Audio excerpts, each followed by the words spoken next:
Well, you people sure like free blankets. They could I should just handed them out. They're harder to throw. Well, you're very aggressive.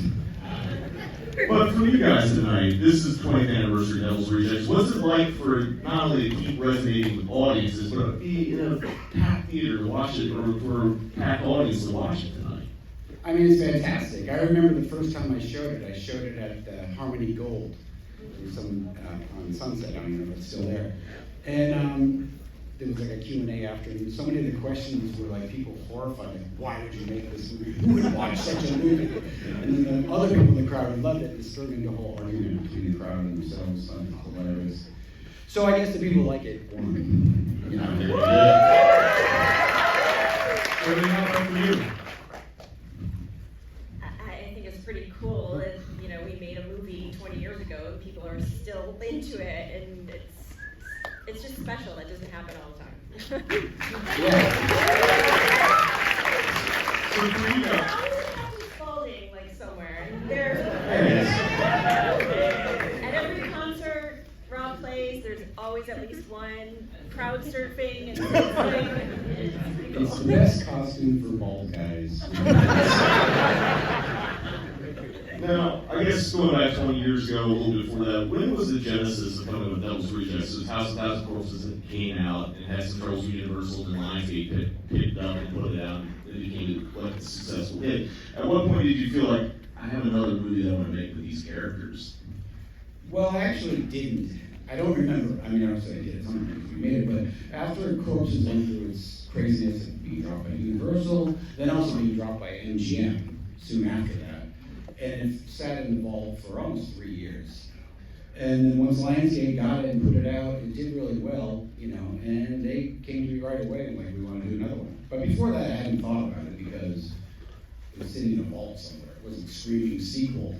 It was screaming movie no one will ever see. So I actually don't remember when I started writing it. Yeah. Was there certain ideas or things once you realized I'm going to go ahead and bring these characters back? Was there a certain kind of tone you were looking for that you wanted to do for this one? Yeah, I remember we talked about it a lot, that I didn't want to make, I mean, all Lionsgate probably wanted was House of a Thousand Corpses 2. With the, you know, basically the same, you know, because that would be the formula, make the exact same movie again, exactly the same way.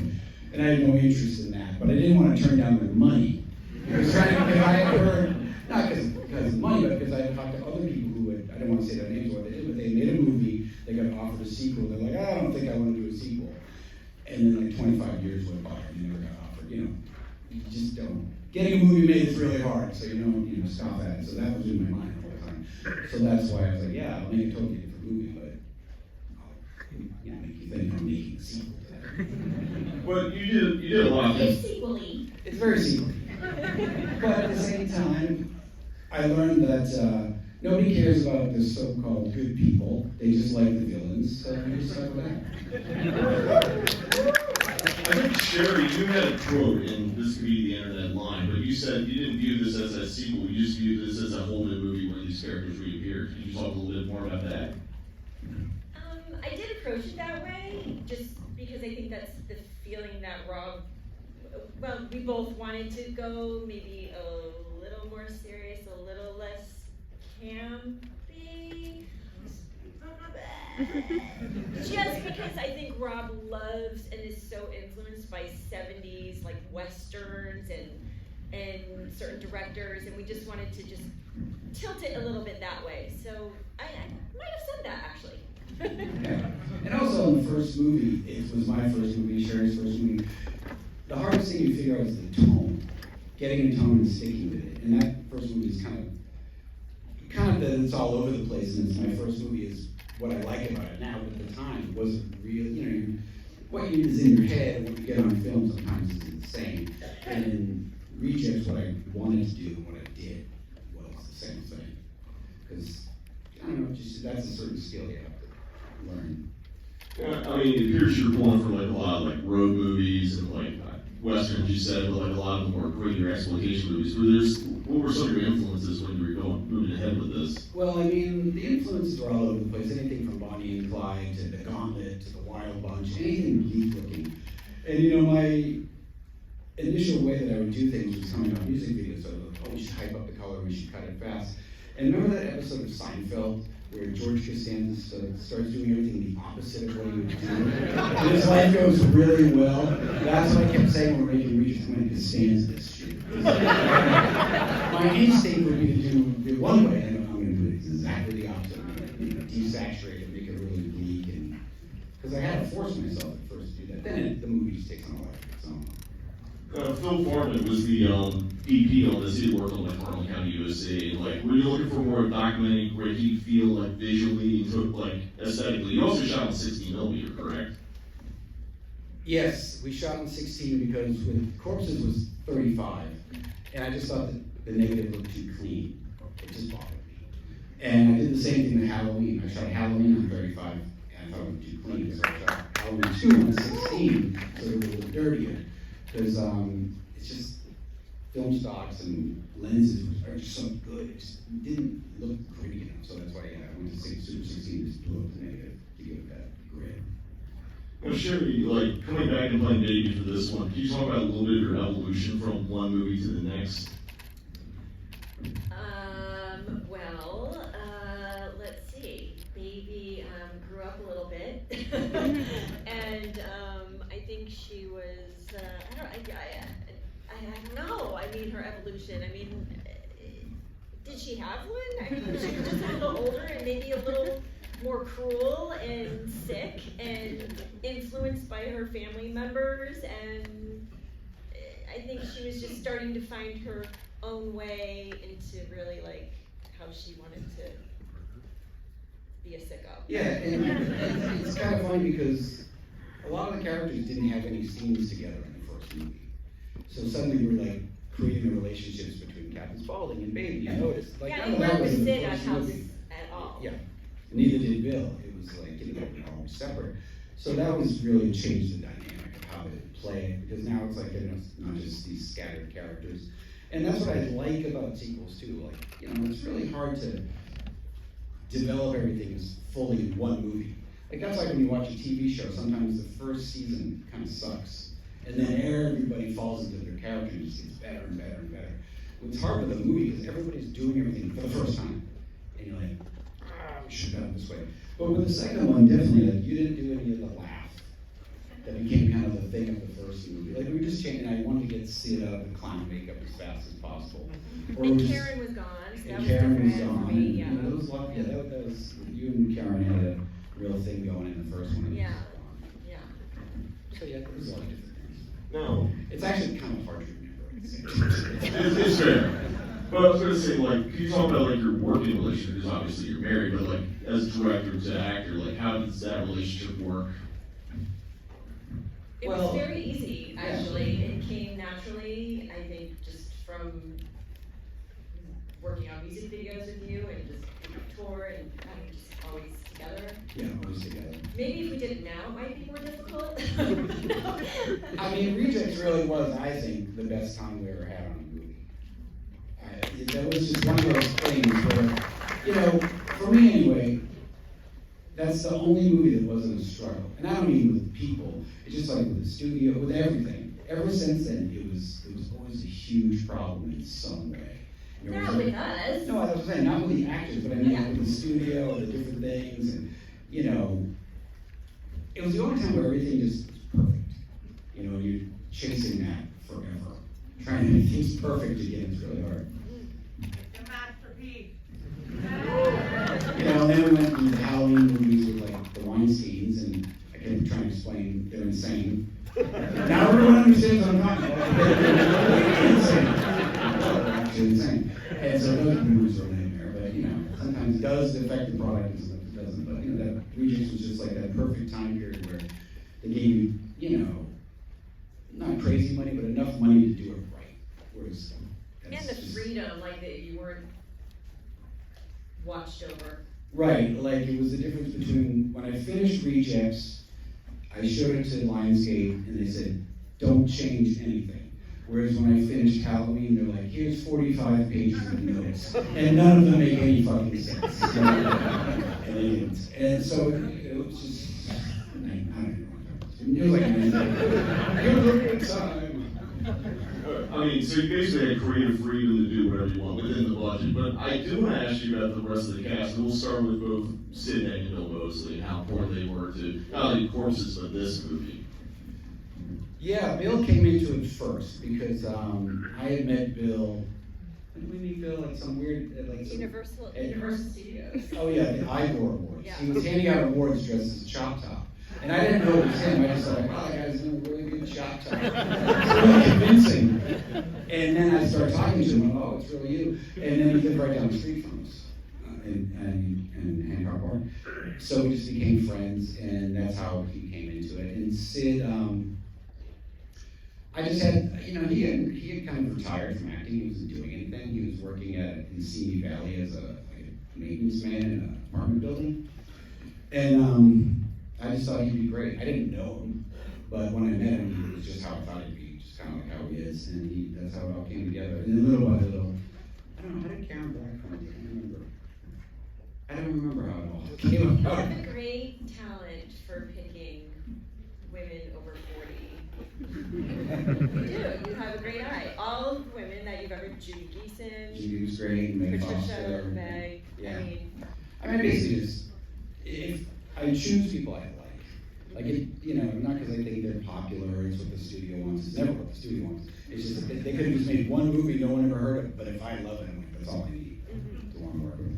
I was gonna ask both of you about like the rest of the cast because you pull like various horror legends and genre icons and all that, and it's just basically people you like. Was there anyone you were specifically searching out, or were they just coming through the role and you're like, oh, I just love this person? People like Ken Foray and stuff like that. A little of both. Like Ken, I just reached out to, or the casting agent. I don't remember how we got in touch with him. I remember the day he showed up. We used to have the offices for rejects in the Larry Flint building. Down on Wilshire.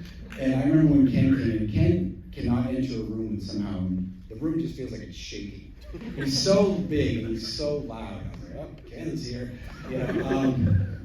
And we got along great. He was super awesome. And whenever he'd show up on set and he'd get into the trailer, literally, he's just bombastic. Mm-hmm. And I think there's the one scene in Rejects where Ken grabs you. he was not acting. No, He was, I'm like, yeah. not so hard. So. And as far as some of the other actors, like Jeffrey Lewis, I just love Jeffrey Lewis. Priscilla Barnes, I think she came in and read. I didn't specifically go after her. And I remember a lot of people came in and read. PJ Souls came in and read for the Priscilla Barnes part.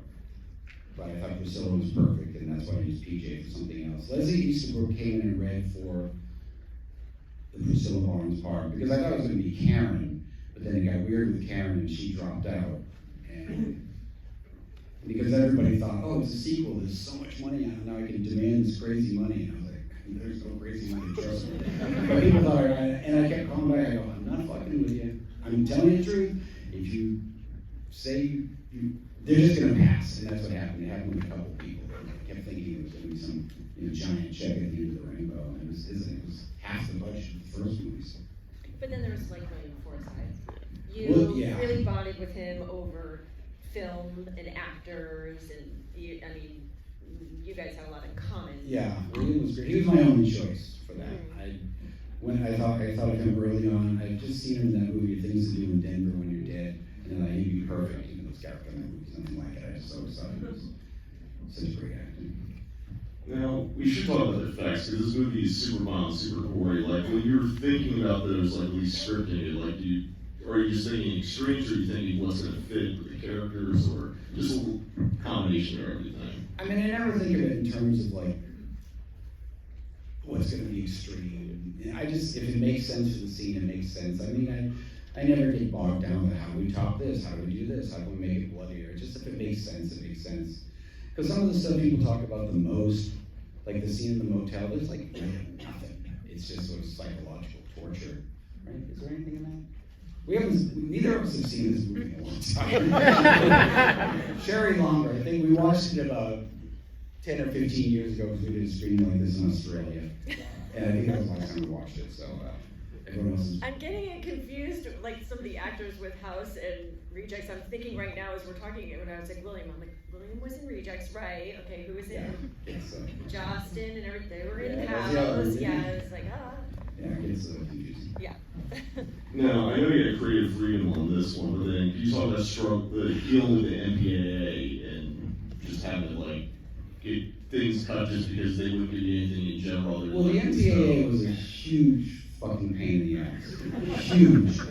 We kept sending the movie back over and over and over, and eventually I was like, can I get on the phone with someone from the MPAA? They're like, no, they won't speak to anybody. And it was like, of course, every time you submit it, it costs money, it's just wasting money. And eventually I got someone on the phone, and they, of course, can't explain themselves in any way. They're like, it's just the tone of the whole movie.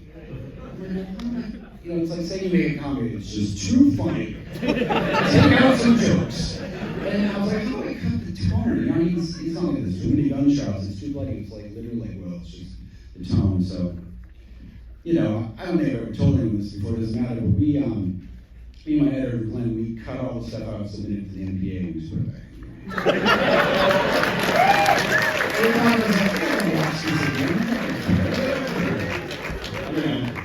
You're basically paying homage to all the exploitation distributors. It's Yeah, the same thing. they're like, they're so sick of watching this movie. They're not going to go to the theater and see it. All the scenes are still in the front.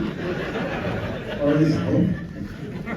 Alright, I think we've got time for one more, and I just want to ask you, 20 years on, what do you hope is the legacy of Devil's Rejects? And both of you, as, filmmaker, actor, your wonderful career. Well, this is a legacy. I mean, we're living it right Yeah, now. this is great.